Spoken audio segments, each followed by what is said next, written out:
Next আমরা কোশ্চেনটি আমরা লক্ষ্য করি। এগুলো অবভিয়াসলি আমরা মডেল টেস্ট 10 এর আলোকে কোশ্চেন সলিউশন করতেছি।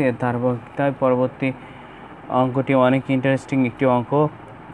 সো এটা আমরা সলিউশনটা এভাবে বুঝে নিই যে সমকোণী ত্রিভুজের সমকোণ সংলগ্ন বাহুদ্বয় যথাক্রমে 3 and 4 সেন্টিমিটার হলে এর অতিভুজের মান কত। সো আমাদেরকে পিথাগোরাসের উপপাদ্য সূত্র অনুযায়ী হচ্ছে আমাদের কোশ্চেনটা আনসার করতে হবে।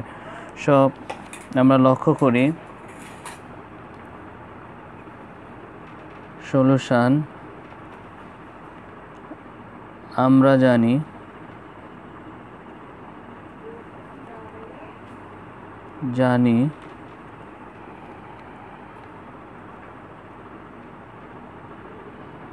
পিথাগোরাসের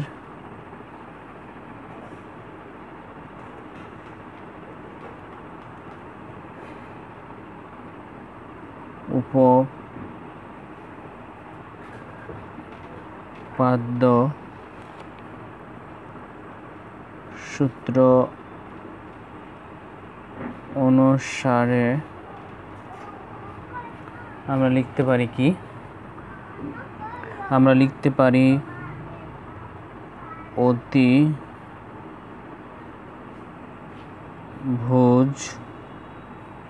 সমান সমান লম্ব স্কয়ার প্লাস ভূমি স্কয়ার। সো আমরা লক্ষ্য করতেছি যে অতিভুজ স্কয়ার সমান লম্ব স্কয়ার প্লাস ভূমি স্কয়ার। সো আমাদেরকে অতিভুজের মান আইডেন্টিফাই করতে হবে, অর্থাৎ বের করতে হবে। সো আমরা অতিভুজ স্কয়ারটা রেখে দেব। অতিভুজ স্কয়ার সমান আমরা দেখতে পাচ্ছি দুইটি বাহু রয়েছে, অর্থাৎ 3 and 4 সেন্টিমিটার, যথাক্রমে 3 and 4 সেন্টিমিটার। সো লম্ব হচ্ছে কি 3 মিটারস।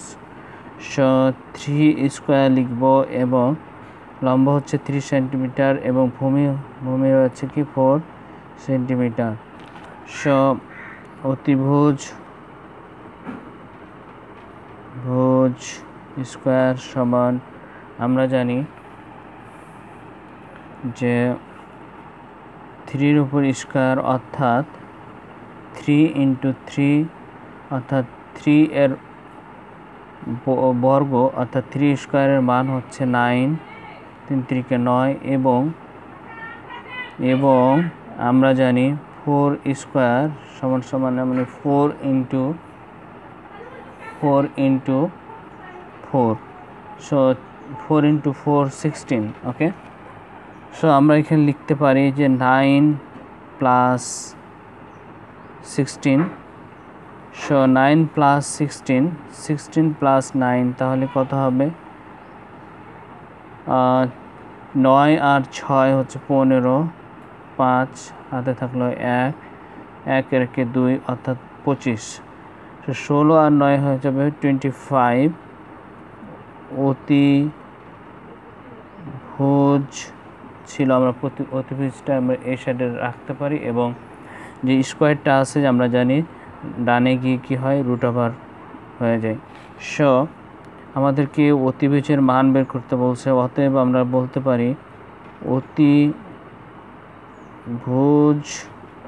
সমান সমান আমরা এটাকে কি করতে পারি যে রুটকে আউট করতে পারি, অর্থাৎ আমরা জানি যে 5 into 5 অর্থাৎ কত? 5 into 5 অর্থাৎ 25। আমরা তাহলে 5 এর উপর স্কয়ার করতে পারি, যেহেতু 3 এর উপর স্কয়ার অর্থাৎ 5 into 5। সো আমরা লিখব 5 স্কয়ার।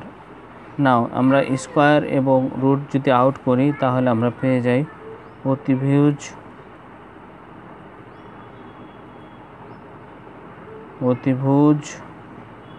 সমান সমান 5।